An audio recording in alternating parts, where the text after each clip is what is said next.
Hello friend, मेरा नाम सत्यम Kumar Photoshop editor है। आप मेरे चैनल को सब्सक्राइब करेंगे, आपको बहुत सारे फोटोशॉप ट्यूटोरियल मिलेंगे। Thank you for watching and subscribe for YouTube channel. Welcome back to another very exciting tutorial here at the PhotoshopTrainingChannel.com.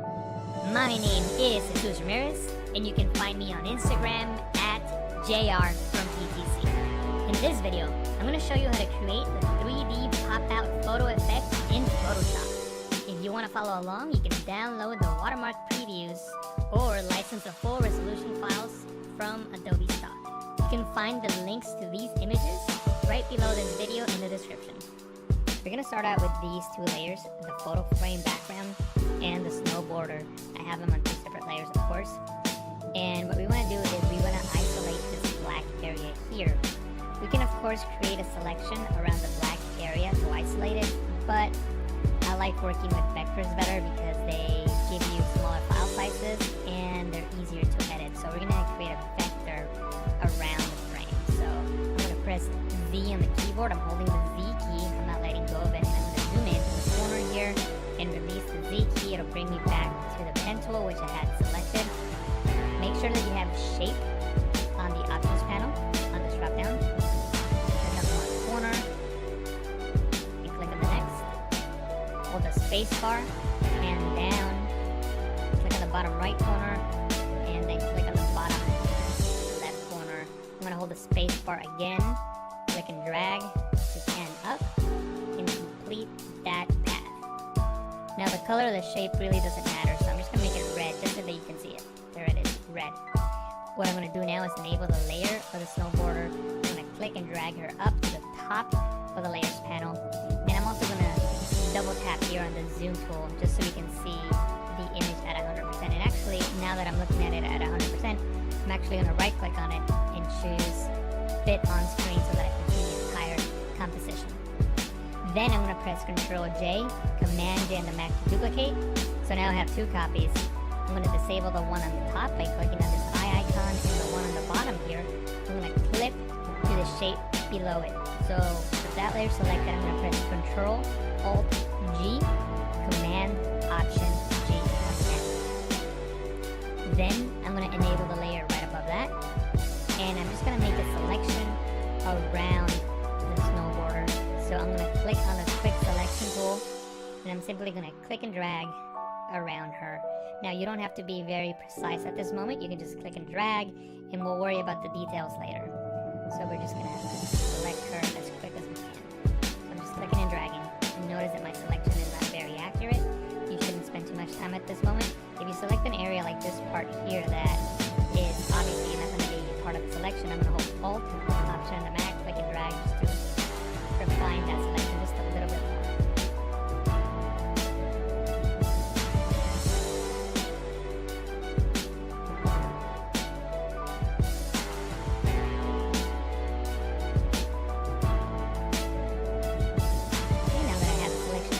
Around the snow border, I'm going to select that top layer and click on the layer mask icon to create a mask around the snow border. So what I'm going to do now is click on this top layer, hold shift and click on the layer below it so they're both selected, and I'm going to click on this little chain link icon here to link those two layers. What that allows you to do is when you move one of those layers with the move tool, it moves both. And they can be in different groups and they can be separated, so that allows us to keep those two layers together. What I'm going to do now is press Ctrl T, Command C to transform, to scale this and adjust it accordingly. If you can't see the corner handles that you want to click and drag on, you can press Ctrl 0, that's Command 0 on the Mac, for the bird's eye view that allows you to see all four corner handles. And I'm going to click and drag this one here to scale it down by holding Shift, Alt, that's Shift, Option on the Mac. Now at this point, we can go back and adjust the layer mask if we need to. So I'm going to zoom in just so we can see the areas that we need to work on. So we need to work on this area and then the blue outline around her body. So we can adjust that by clicking on the layer mask in the properties panel. You can click on mask edge. If you don't see the properties panel, you can go into window, properties.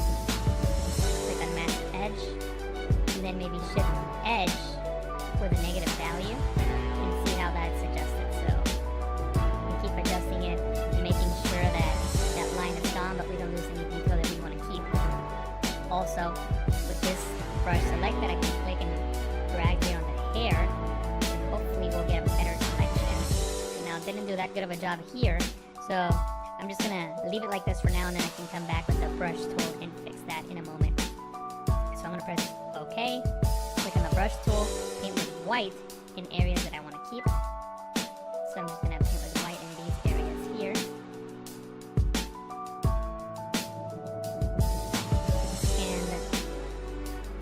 I know I'm selecting some of the sky, but that's okay. I'm going to get rid of that by pressing X on the keyboard, which swaps the foreground and background color. And with black, I'm going to paint on that layer mask to get rid of the sky here.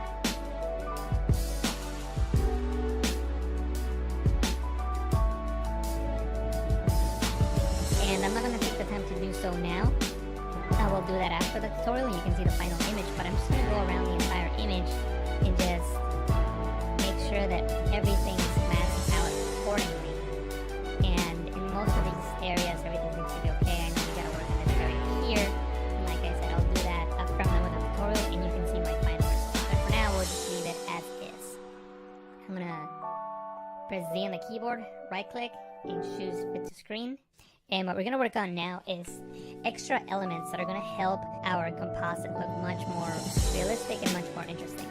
So from the Adobe stock library, I downloaded 2 elements we're going to use. We're going to use this shovel with snow, so I'm going to double click on that to open that up. And by the way, the links to these files are on the description. You have to download them from Adobe stock. They're not free, but you can use a watermark preview to practice on. So I would recommend you doing that just so that you can have a way to practice and learn.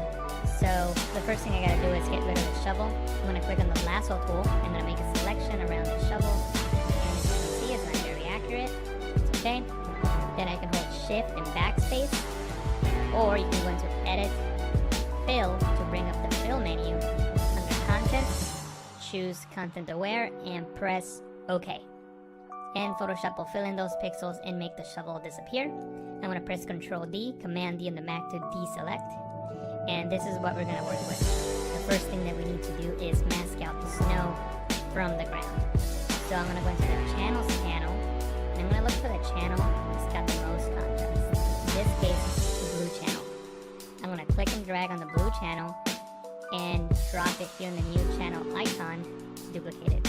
Now with the duplicate channel, I can start making adjustments to it. The first thing I'm going to do is fill with white on the areas that I want to keep for sure. So with the lasso tool selected, I'm just going to click and drag and make a very rough selection on the areas that I know for sure I want to keep. So all this top part here. Now that I have the selection active, I can fill with white.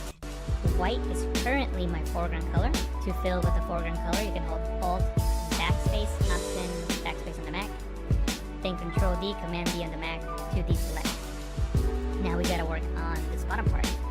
There's a feature in Photoshop called Apply Image. You go into Image, Apply Image. What Apply Image allows you to do is to take an image and apply it onto itself using a blend mode. In this case, we're taking the blue copy, applying the screen blend mode onto itself. So notice what happens here in the snow on the edge. It essentially turns white, which is what we want. You could also, of course, apply a multiply blend mode and it'll give you a different result. In this case, I think I'm going to go with screen, and then I'll just work on the edges in the next step. So I'm going to press OK, and what I'm going to do now is go into Image, Adjustment, Levels, and bring the levels to the right, the dark values to the right, so we have more contrast between the snow and the ground. And remember, we're going to be making a selection. Anything that's white in this screen will be selected, anything that is black will be deselected. So I'm going to drag this one to the left a little bit. I'm looking at the edges here. And maybe drag this one to the left as well. And press OK. Now, what I'm going to do now is click on the brush tool, select black as my foreground color so I can paint with black. I'm going to increase the size of my brush by clicking on the right bracket key on the keyboard. And I'm just going to paint with black. And again, you don't have to be very accurate. As long as you get close enough, it should be good. And I'm just painting these pixels away, which represent floor. And once again, I'm going to go into Image, Adjustment, Levels, and darken up some of the darker pixels and brighten up the midtones a little bit, and press OK. So this selection looks like it'll work.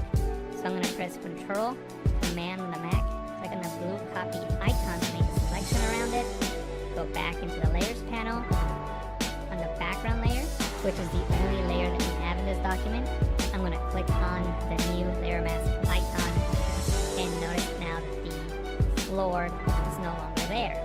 Now it's not a perfect selection, but it's going to work because the color of the floor and the color of the table are very similar colors, and I think we're going to be able to get away with it. So what I'm going to do is I'm just going to simply click on the layer, select the move tool, click and drag the layer over onto the other file by hovering over the tab, then coming down and releasing, and there's our file. It's a really big layer, so we're going to need to scale it down. Control T, Command T on the Mac, transform. We can't see the corner handles, so I'm going to press Control 0, Command 0 on the Mac.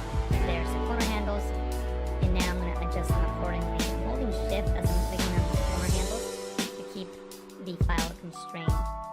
The angle's not really matching my scene, so I'm going to right click on it and choose Flip Horizontal, and from here I can match the scene a little bit better, and I can even distort it if I want to. Maybe right click on it and choose Distort just to get a better perspective of the scene that we're working with. Maybe something like this, and press Enter when you're done. Now that we have this file in place, I'm going to press V on the keyboard, right click, fit the screen, then I'm going to press V on the keyboard to get the move tool, and maybe I can move it around if I need to, and I'm going to click on the new group icon to create a new group. I'm going to click and drag this snow layer in there. I'm going to collapse it, and now it's in that group. Next, I'm going to hold Alt, Option on the Mac, and click on the layer mask icon to create a black layer mask which hides everything. Then, with the brush tool, I can paint with white on this layer mask to start revealing some of that snow. So I'm going to use the bracket keys on the keyboard as I work to increase and decrease the size of my brush. So I'm just painting with white, just bringing in some of that